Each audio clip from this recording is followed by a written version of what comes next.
INDA ಮೈತ್ರಿಕೂಟದಿಂದ ಯುವಕರು ರಾಹುಲ್ ಗಾಂಧಿ ಅವರು ಪ್ರಧಾನಮಂತ್ರಿ ಆಗಬೇಕು ಅಂತ ಬಯಸಿದ್ದಾರೆ.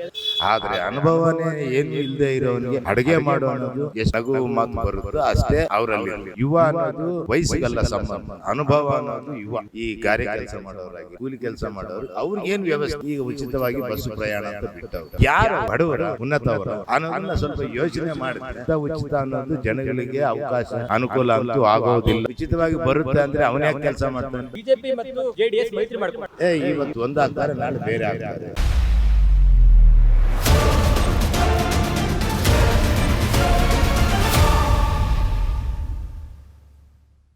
ಇನ್ನು ಕೆಲವೇ ತಿಂಗಳಲ್ಲಿ ಲೋಕಸಭೆ ಎಲೆಕ್ಷನ್ ಬರ್ತಿದೆ. ನಿಮ್ ಪ್ರಕಾರ ಯಾರು ಪ್ರಧಾನಮಂತ್ರಿ ಆಗಬೇಕು ಅನ್ನೋದು ಮುಖ್ಯ ಅಲ್ಲ. ಈ ದೇಶಕ್ಕೆ ಬೇಕಾಗಿರೋ ವ್ಯಕ್ತಿ, ಗಣ್ಯ ವ್ಯಕ್ತಿ ಯಾರು ಅನ್ನೋದು ನಾವು ತಿಳ್ಕೊಂಡು ಓಟ್ ಹಾಕ್ಬೇಕಾಗಿರೋದು. ಆ ವ್ಯಕ್ತಿ ಯಾರು ಅನ್ನೋದು ಹೇಳ್ಬೇಕನ್ನೋದಾದರೆ ನನ್ನ ವ್ಯಕ್ತಿಗತವಾಗಿ ಹೇಳ್ಬೇಕಂದ್ರೆ ನರೇಂದ್ರ ಮೋದಿ. ಹೇಗಂತೆ ಯಾಕೆ ಅಂತ ಇನ್ನೊಂದು ಮಾತು ಕೇಳ್ಬೋದು, ಅವರೇ ಯಾಕೆ ಬರಬೇಕು ಅನ್ನೋದು ಇನ್ನೊಂದು ಮಾತು ಕೇಳ್ಬೋದು. ಆದರೆ ಉದ್ದೇಶ ಏನು ಗೊತ್ತಾ, ನಮ್ಮ ದೇಶ, ನಮ್ಮ ಗೌರವ, ನಮ್ಮ ಘನತೆ ಏನನ್ನೋದು ಅವರು ಬಿಚ್ಚಿ ಹೇಳೋ ಮಾತಿಗೆ ನಾವು ಒಪ್ಪಿಕೋಬೇಕು ಆಗುತ್ತೆ. ಅದಕ್ಕಿಂತ ಮುಂಚಿತವಾಗಿ ಏನಪ್ಪ ಅಂದರೆ, ಪ್ರಪಂಚದಲ್ಲಿ ಭಾರತ ದೇಶ ಎಲ್ಲೇ ಐತೆ ಅನ್ನೋದನ್ನು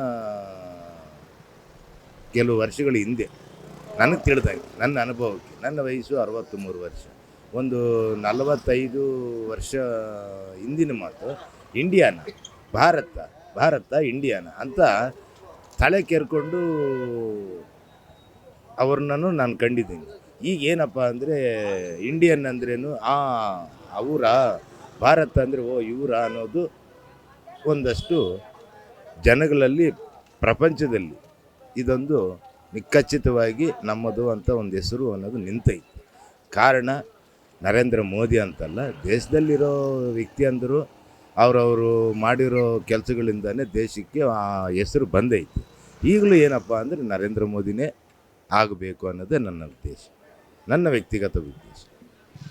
ಈಗ ಐಎನ್ಡಿಎ ಮೈತ್ರಿಕೂಟದಿಂದ ಯುವಕರು ರಾಹುಲ್ ಗಾಂಧಿ ಅವರು ಪ್ರಧಾನಮಂತ್ರಿ ಆಗಬೇಕು ಅಂತ ಬಯಸಿದ್ದಾರೆ. ಅದಕ್ಕೆ ಏನು ಹೇಳ್ತಾರೆ?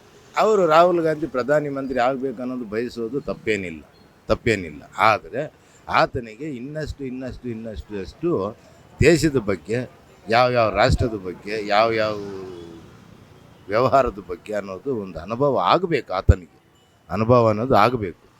ಆತ ಅನುಭವ ಪಟ್ಕೊಂಡು ನಂತರ ಆಗಬೇಕಂದ್ರೆ ಒಪ್ಕೋಬೋದು. ಆದರೆ ಅನುಭವನೇ ಏನೂ ಇಲ್ಲದೆ ಇರೋವನಿಗೆ ಅಡುಗೆ ಮಾಡು ಅನ್ನೋದು ಎಷ್ಟು ನಗು ಮಾತು ಬರುತ್ತೋ ಅಷ್ಟೇ ಅವರಲ್ಲಿರುತ್ತೆ. ಮೊದಲು ಒಂದೊಂದು ರಾಷ್ಟ್ರ, ಆ ರಾಷ್ಟ್ರದಲ್ಲಿ ಏನೇನು ಐತೆ, ಏನೇನು ಆಗಬೇಕು, ಜನತೆಗೆ ಪ್ರಜೆಗಳು ಏನೇನು ಕೇಳ್ತಾರೆ, ಪಬ್ಲಿಕ್ ಏನಾಗಬೇಕು ಅನ್ನೋದನ್ನು ಅವರು ಎಲ್ಲ ತಿಳುವಳಿಕೆಯನ್ನು ತಿಳ್ಕೋಬೇಕು. ಮೊದಲು ಇನ್ನಷ್ಟು ಆಳವಾಗಿ ತಿಳ್ಕೊಂಡು ನಂತರ ಅವರು ಪ್ರಧಾನಿ ಆಗಬೇಕು ಅನ್ನೋದು ಅವ್ರ ಆಶಯ ಅನ್ನೋದಾದರೆ ನಿಜ ಆಗಬೇಕಾಗುತ್ತೆ. ಯಾಕೆ ಹೇಳಿ, ಯುವ ಅನ್ನೋದು ವಯಸ್ಸಿಗಲ್ಲ ಸಂಬಂಧ, ಅನುಭವ ಅನ್ನೋದು ಯುವ. ಅನುಭವದಿಂದ ಮಾತಾಡೋದು, ಅನುಭವದಿಂದ ಏನೇ ಒಂದು ಕೆಲಸ ಮಾಡಿದ್ರೆ ಅದು ಕೆಲಸ ಆಗುತ್ತೆ. ಅನುಭವ ಏನಿಲ್ಲ, ಒಳ್ಳೆ ವಯಸ್ಸು ಅಂದರೆ ಯುವ ಅನ್ನೋದು, ವಯಸ್ಸು ಅನ್ನೋದು ಈಗ ಬೇಕಾಗಿಲ್ಲ.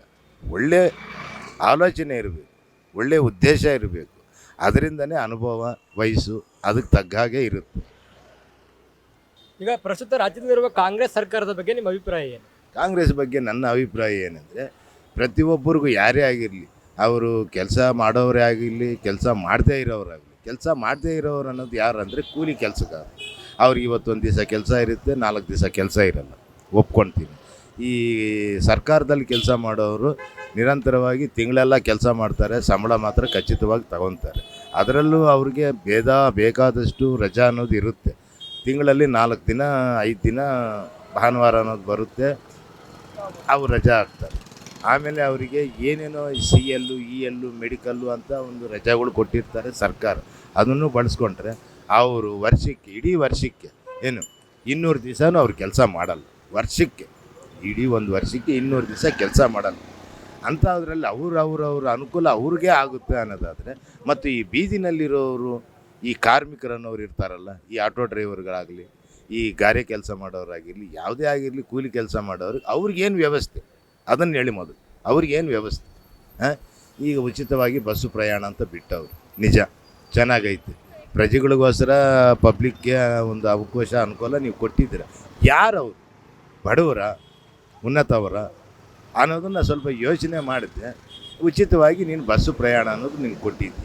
ಇಷ್ಟು ವರ್ಷಗಳ ಹಿಂದೆ ನಾವು ₹1 20 ಪೈಸೆ 10 ಪೈಸದಿಂದ ನಾವು ಬಸ್ ಪ್ರಯಾಣ ಮಾಡಿರೋವನ್ನ 10 ಪೈಸೆಯಿಂದ ಇಂಥದ್ರಲ್ಲಿ ಈ ಕಷ್ಟ ಕಾಲದಲ್ಲಿ ಜನಗಳಿಗೆ ಫ್ರೀಯಾಗಿ ನೀನು ಬಸ್ಸು ಬಿಟ್ಟಿದ್ದೀಯ. ಇದು ಎಷ್ಟು ಮಟ್ಟಕ್ಕೆ ನ್ಯಾಯ? ಎಷ್ಟು ಮಟ್ಟಿಗೆ ನ್ಯಾಯ ಹೇಳಿ? ಯಾವ ದುಡ್ಡಿಂದ ಇದನ್ನು ಜನಗಳಿಗೆ ಫ್ರೀಯಾಗಿ ಉಚಿತ ಪ್ರಯಾಣ ಅಂತ ಕೊಟ್ಟಿದ್ದೀಯ? ಅದನ್ನೆಲ್ಲ ಮಾಡೋದು ಉಚಿತ ಉಚಿತ ಉಚಿತ ಅನ್ನೋದು ಜನಗಳಿಗೆ ಅವಕಾಶ ಅನುಕೂಲ ಅಂತೂ ಆಗೋದಿಲ್ಲ. ಅವ್ರಿಗೊಂದು ವ್ಯವಸ್ಥೆ, ಫ್ಯಾಕ್ಟ್ರಿ, ಇಂಡಸ್ಟ್ರಿ ಇವನ್ನ ಉತ್ಪಾದನೆ ಮಾಡಬೇಕು, ಇದನ್ನು ಸ್ಥಾಪನೆ ಮಾಡಬೇಕು, ಅದರಲ್ಲಿ ಕೆಲಸಗಳು ಕೊಡಬೇಕು. ಅವರು ಆ ಕೆಲಸ ಮಾಡಿ ಕಷ್ಟಪಟ್ಟು ದುಡಿದು ನನ್ನದು ಅನ್ನೋದು ಅವ್ರು ಎತ್ತು ಮಾಡಿಕೊಂಡ್ರೆ ಅದು ದೇಶ ಭವಿಷ್ಯತ್ತು, ದೇಶದ ಬಗ್ಗೆ ಮುಂದುವರಿತದೆ. ಉಚಿತವಾಗಿ ಅಂತ ಅಕ್ಕಿ ಕೊಡ್ತಾಯಿದ್ದೀನಿ, ದುಡ್ಡು ಕೊಡ್ತಾಯಿದ್ದೀನಿ, ಕರೆಂಟ್ ಕೊಡ್ತಾಯಿದ್ದೀನಿ, ಆಮೇಲೆ ನೀವು ಬಸ್ ಪ್ರಯಾಣ ಉಚಿತವಾಗಿ ಕೊಡ್ತಾಯಿದ್ದೀನಿ ಅಂತ ನೀವಾಗಿ ಹೇಳ್ಕೊಡೋದ್ರಿಂದ ಜನಗಳಲ್ಲಿ ಏನಾಗುತ್ತೆ ಅಂದರೆ ಸೋಮಾರಿತನ ಬರುತ್ತೆ. ಉಚಿತವಾಗಿ ಕರೆಂಟ್ ಬರ್ತಾಯಿದೆ, ಉಚಿತವಾಗಿ ಅಕ್ಕಿ ಕೊಡ್ತಾವ್ರೆ, ಉಚಿತವಾಗಿ ಬಸ್ ಪ್ರಯಾಣ ಐತೆ, ಇನ್ನು ನಾವು ಯಾಕೆ ನಾವು ಕೆಲಸಕ್ಕೆ ಹೋಗಬೇಕು? ಸರ್ಕಾರ ಕೆಲಸ ಸ್ಕೂಲಲ್ಲಿ ಶಾಲೆಯಲ್ಲಿ ಸೇರಿಸಿದ್ರೆ ಆಯಿತು, ನಾನು ಯಾಕೆ ದುಡಿಬೇಕು ಅನ್ನೋರು 100ಕ್ಕೆ 60 ಜನ ಇದ್ದಾರೆ ಕೂಲಿ ಕಾರ್ಮಿಕರು. ಇದು ನಿಜ, ಇದು ಸತ್ಯ. ಎಂಥವ್ರಿಗೆ ಆಗಿರಲಿ ಉಚಿತವಾಗಿ ಬರುತ್ತೆ ಅಂದರೆ ಅವನು ಯಾಕೆ ಕೆಲಸ ಮಾಡ್ತಾನೆ? ಮಾಡಲ್ಲ. ಮನೆಯಲ್ಲಿ ಹೋಗಿ ಮಲ್ಕೊಂಡ್ಬಿಡ್ತಾನೆ. ಉಚಿತವಾಗಿ ಅಕ್ಕಿ ಬರುತ್ತೆ, ಉಚಿತವಾಗಿ ಕರೆಂಟು ಬರುತ್ತೆ, ಇನ್ನು ಯಾತಕ್ಕೆ ಬೇಕು ಅವನಿಗೆ? ಸ್ವಲ್ಪ ಯೋಚನೆ ಮಾಡಿಬಿಟ್ಟು ದಯವಿಟ್ಟು ಜನಗಳಿಗೆ ಒಂದಷ್ಟು ಅವಕಾಶ ಅನುಕೂಲ ಅನ್ನೋದು ಮಾಡೋದೇ ಉದ್ದೇಶ ಸರ್ಕಾರದಲ್ಲಿ ಇದ್ದರೆ ಏನು ವ್ಯವಸ್ಥೆ ಅನ್ನೋದನ್ನು, ಸ್ಥಾಪನೆಗಳನ್ನು, ಕಾರ್ಖಾನೆಗಳನ್ನು, ಫ್ಯಾಕ್ಟ್ರಿಗಳನ್ನು, ಇಂಡಸ್ಟ್ರಿಗಳನ್ನು ಅದನ್ನು ಸ್ಥಾಪನೆ ಮಾಡಿ ಸಾವಿರಾರು ಜನಕ್ಕೆ, ಲಕ್ಷಾಂತರ ಜನಕ್ಕೆ ಉದ್ಯೋಗ ಅವಕಾಶವನ್ನು ಕೊಡ್ರಿ. ಆಗ ದೇಶ ಉದ್ಧಾರ ಆಗುತ್ತೆ. ಉಚಿತವಾಗಿ ಕೊಟ್ಟು ಜನಗಳಲ್ಲಿ ಸೋಂಬೇರಿತನ ಅನ್ನೋದು, ಅವರಲ್ಲಿ ನಿರಾಸೆ ಅನ್ನೋದು ಹುಟ್ಟಿಸ್ತಾ ಇರೋದು ಸರ್ಕಾರ. ಆದರೆ ಸರ್ಕಾರದ ಬಗ್ಗೆ ಮಾತಾಡೋಷ್ಟು ಅನುಭವ ನನಗಿಲ್ಲ. ಆದ್ರೇನು ಒಂದು ಮಾತು ಹೇಳ್ತೀನಿ, ಈಗಲೂ ಅಷ್ಟೇ. ಈಗ ನಾನು ಈ ವಯಸ್ಸಿಗೆ ಏನಾದರೂ ಒಂದು ಕೆಲಸ ಮಾಡಿ ಒಂದಷ್ಟು ದುಡ್ಡು ಸಂಪಾದನೆ ಮಾಡಬೇಕು ಅನ್ನೋ ಉದ್ದೇಶ ನನ್ನೆಲ್ಲ ಐತೆ. ಅಂಥದ್ದು ಯುವಕರಿಗೆ ಇನ್ನೆಷ್ಟಿರಬೇಕು ಹೇಳಿ? ಯುವಕರಲ್ಲಿ ಅಂದರೆ ಒಂದು 35 ವರ್ಷ, 30 ವರ್ಷ, 25 ವರ್ಷ ಇರ್ತಾರಲ್ಲ, ಕೆಲಸ ಮಾಡಬೇಕು ಅಂಥವ್ರಿಗೆ ಉದ್ಯೋಗ ಅವಕಾಶಗಳನ್ನು ಕೊಡ್ರಿ. ಅವನು ಸಂಪಾದನೆ ಮಾಡ್ತಾನೆ, ಅವನು ಕಷ್ಟಪಡ್ತಾನೆ. ನೀವು ಯಾತಕ್ಕೆ ಸರ್ಕಾರ ಸಿಕ್ಕೈತೆ ನಿಮ್ಮ ಕೈಯಲ್ಲೇ ಐತೆ ಅಂದ್ಬಿಟ್ಟು ಕರೆಂಟ್ ಉಚಿತವಾಗಿ ಕೊಡೋದು, ಆಮೇಲೆ ಇನ್ನೊಂದು ಕೇಳ್ತಾರೆ ಹಾಲು ಉಚಿತವಾಗಿ ಕೊಡಿ, ನೀರು ಉಚಿತವಾಗಿ ಕೊಡಿ ಅಂತಲೂ ಕೇಳ್ತಾರೆ. ಹಾಗೇನು ಮಾಡ್ತೀವಿ? ಉಚಿತ ಪ್ರಯಾಣ ಅನ್ನೋದು ಕೊಟ್ಟಿದ್ದೀರಾ, ಸಂತೋಷ. ಆ ಉಚಿತ ಪ್ರಯಾಣ ಎಂಥವ್ರಿಗಿರಬೇಕು? ವಯಸ್ಸಾಗಿರೋರಿಗೆ ಒಂದಷ್ಟು ಉಚಿತ ಪ್ರಯಾಣ, ಇದು ಒಳ್ಳೆಯ ಮಾತು. ಈ ಶಾಲೆಗಳಿಗೆ, ಈ ಕಾಲೇಜುಗಳಿಗೆ ಹೋಗೋವರಿಗೆ ಉಚಿತ ಪ್ರಯಾಣ ಇದು ಒಪ್ಕೋಬೇಕಾಗಿರೋದು. ಪ್ರತಿಯೊಬ್ಬರಿಗೂ ನೀವು ಉಚಿತ ಪ್ರಯಾಣ ಅಂತ ನೀನು ಕೊಟ್ಟುಬಿಟ್ಟಿದೆಯಲ್ಲ, ಇದು ಯಾವ ಮಟ್ಟಕ್ಕೆ ಲೆಕ್ಕಾಚಾರ? ಆಲೋಚನೆಯಿಂದ ನಾವು ಮಾಡಬೇಕು. ರಾಹುಲ್ ಗಾಂಧಿ ಅವ್ರ ಬಗ್ಗೆ ಹೇಳಲಿ, ಯಾರ ಬಗ್ಗೆನೂ ಹೇಳಲಿ, ಏನು ಅದನ್ನು ಆಲೋಚನೆಯಿಂದ ಒಂದಷ್ಟು ನಡ್ಕೊಂಡ್ರೆ ದೇಶ ಭವಿಷ್ಯತ್ತು, ದೇಶ ಮುಂದುವರಿತದೆ. ಹೊತ್ತು ಉಚಿತವಾಗಿ ಕೊಡೋದ್ರಿಂದ ಏನೇ ಆಗಿರಲಿ, ಉಚಿತ ಕೊಡೋದು ಕೊಡ್ತೀರಾ. ಚಿನ್ನ ಬೆಳ್ಳಿ ಯಾಕೆ ಕೊಡಲ್ಲ ಹೇಳಿ? ಚಿನ್ನ ಈ ರೇಟ್ ಐತೆ ಇವತ್ತು 62,000 63,000 ರೂಪಾಯಿ ಐತೆ ಒಂದು ಗ್ರಾಮ್ ಅಂಥದ್ರಲ್ಲಿ ಕೊಡ್ರಿ. ಮನೆಗೆ ಒಂದು 10 ಗ್ರಾಮ್ ನೋಡೋಣ ಚಿನ್ನನು, ಬೆಳ್ಳಿ ಕೊಡ್ರಿ ನೋಡೋಣ. ಅಂಥದ್ದೆಲ್ಲ ಕೊಡೋಕ್ಕೆ ಸಾಧ್ಯ ಆಗಲ್ಲ. ಏನು ಉಚಿತವಾಗಿ ಅಕ್ಕಿ ಕೊಡ್ತೀವಿ ಅಂತ ಹೇಳ್ಕೊಂಡು ನೀವು ಪ್ರಚಾರ ಮಾಡಿಕೊಂಡು ನೀವು ಮುಂದುವರಿತಾ ಇದ್ದೀರಿ. ಹೊತ್ತು ಯುವತೆಯನ್ನು ಯಾರೇ ಆಗಲಿ ಮುಂದುವರಿಸೋದಕ್ಕೆ, ಇದು ತಗೊಂಡು ತಿನ್ನೋದ್ರಿಂದ ಒಂದು ಮುಂದುವರೆಯೋದಕ್ಕೆ, ಉದ್ಧಾರ ಆಗೋದಕ್ಕೆ ಸಾಧ್ಯನೇ ಇಲ್ಲ. ಈಗ ಮುಂಬರುವ ಲೋಕಸಭಾ ಎಲೆಕ್ಷನ್ ರಾಜ್ಯದಲ್ಲಿ ಬಿಜೆಪಿ ಮತ್ತು JDS ಮೈತ್ರಿ ಮಾಡ್ಕೊಂಡಿದೆ. ನಿಮ್ಮ ಬಗ್ಗೆ ಅಭಿಪ್ರಾಯ?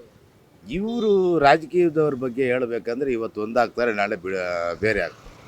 ಏನಪ್ಪ ಅಂದರೆ ಅವ್ರು ಸರಿ ಇಲ್ಲ ಅಂತ ಬಂದುಬಿಟ್ಟಿದ್ದೀವಿ ಅಂತಾರೆ. ನೀವು ಯಾಕಪ್ಪ ಬೇರೆ ಆಗಿದ್ದೀರಾ ಅಂದರೆ ಅವರು ಅಷ್ಟು ಏನೇನೋ ಅವ್ರ ಅನುಕೂಲಕ್ಕೆ ಅವ್ರು ಮಾತಾಡಿದ್ರು, ನಮ್ಮ ಅನುಕೂಲ ನಾವು ನೋಡ್ಕೊಂಡಿದ್ದೀವಿ ಅಂತವನು ಹೇಳ್ತಾರೆ.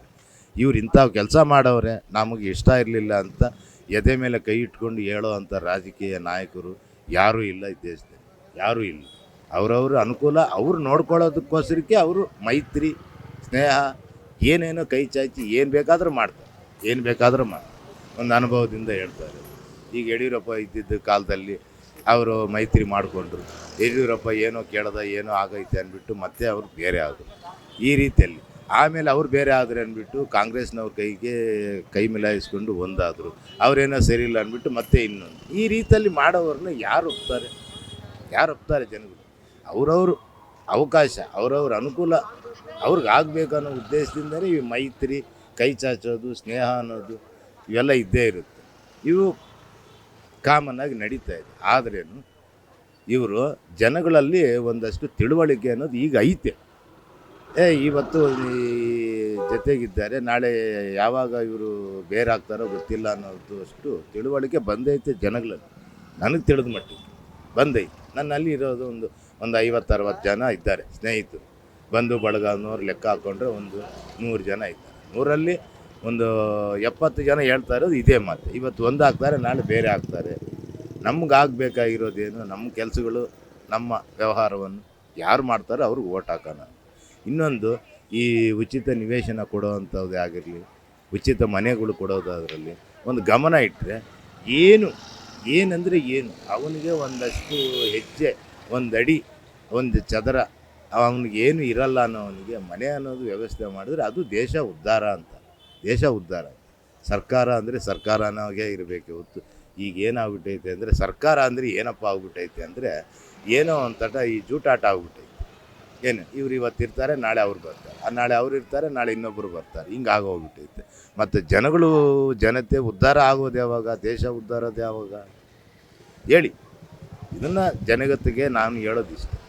ಇಂಥ ವ್ಯಕ್ತಿ ಈ ಕೆಲಸ ಮಾಡ್ತಾನೆ, ಇವನು ನಿಷ್ಠಾವಂತ ಅಂತ ತಿಳ್ಕೊಂಡು ಅವ್ರಿಗೆ ಒಂದಷ್ಟು ಬೆಂಬಲ ಕೊಟ್ಟು ಮಾಡಬೇಕಾಗಿರೋದೇ ತಕ್ಷಣ ಮೊದಲ ಕರ್ತವ್ಯ.